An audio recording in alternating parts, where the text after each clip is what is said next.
देखिए, एक तरफा मोहब्बत नहीं होने वाली है, एक तरफा मोहब्बत होने वाली है। और बिहार की जनता ये देख ले, इस बात को समझ ले कि हम पर जो इल्ज़ाम लगता था वो झूठ की बुनियाद पर, और इसलिए इल्ज़ाम लगता था कि वो नहीं चाहते कि गरीब मजलूम लोगों की एक उनका नेता बने, उनकी पॉलिटिकल लीडरशिप बने। वो यही चाहते हैं कि आप उनके गुलाम बनकर रहें और उनके पीछे सर झुकाकर जिंदगी गुजारें। हम भी आपसे कह रहे हैं कि हम तो कह रहे हैं कि हम भी बीजेपी को हराना चाह रहे हैं। अब अगर कोई ये समझ रहा है कि एक तरफा मोहब्बत नहीं होती है सियासत में, हम अपना चुनाव लड़ेंगे, अच्छी तरह लड़ेंगे।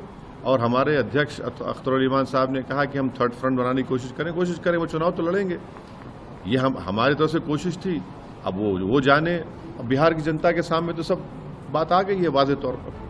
AIMIM प्रमुख असदुद्दीन ओवैसी ने बिहार विधानसभा चुनाव से पहले इंडिया ब्लॉक को लेकर कड़ी टिप्पणी की है। उन्होंने कहा कि एक तरफा मोहब्बत नहीं हो सकती। उनका यह बयान तब सामने आया है जब AIMIM के बिहार प्रमुख की ओर से इंडिया ब्लॉक में शामिल होने की कोशिशें की गईं और उस पर दूसरी ओर से कोई जवाब नहीं आया। जब आपको राइट नहीं, आप कैसे करेंगे काम?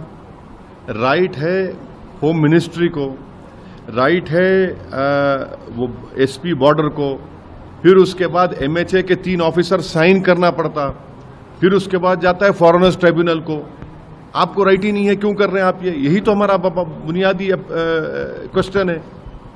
आपको राइट ही नहीं है, आप कैसे करेंगे? ये तो होम मिनिस्ट्री का काम है, और होम मिनिस्ट्री भी सबसे पहले वो SP बॉर्डर को जाता है, फिर SP बॉर्डर से MHA को आता है, MHA से 3 ऑफिसर साइन करते, उसके बाद फॉरेनर्स ट्रिब्यूनल को जाता वो। आप क्यों कर रहे हैं?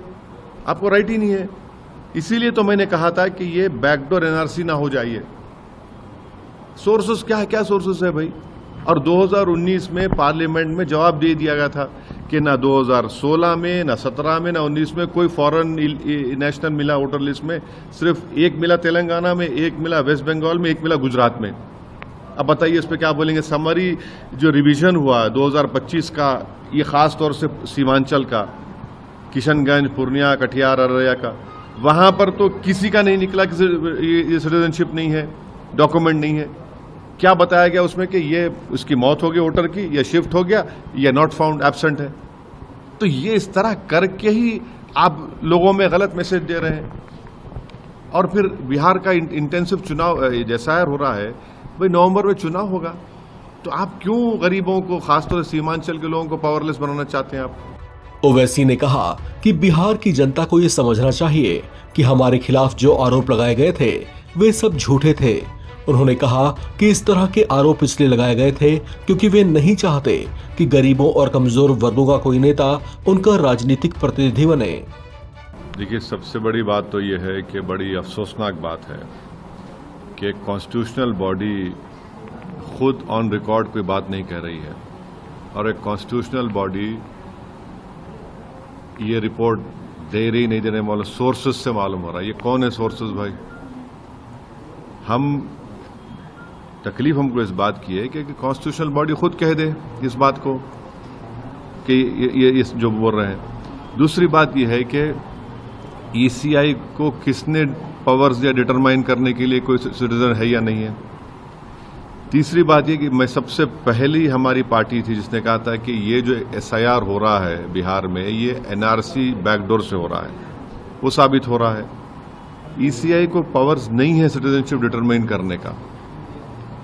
और चौथी बात यह है कि वो कौन से BLOs हैं, उनका नंबर हम डिमांड करते हैं, इसे हमको दीजिए। हम अपने पार्टी के लोगों को बोलेंगे जाके इन BLOs से मिलिए और हमको बताइए कि कहां पर आपको ये जो नेपाली कह रहे हैं, म्यांमार के कह रहे हैं, बांग्लादेशी आपको मिले हैं। हाँ, पांचवी बात यह है कि आप इस तरह के सोर्सेज जो है वो भारत और नेपाल के ताल्लुकात तो खराब कर रहे हैं। रिश्ते होते हैं ना नेपालियों से, हमारे मधेसी लोगों से, तो आप तो पहले ही रिलेशनशिप अच्छे नेपाल से नहीं है, उसको और आप लोग खराब कर रहे हैं इस तरह की बकवास करके। छठी बात यह है कि 2003 में SIR हुआ था।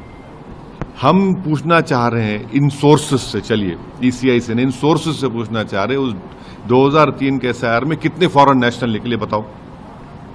सातवीं बात यह है कि जुलाई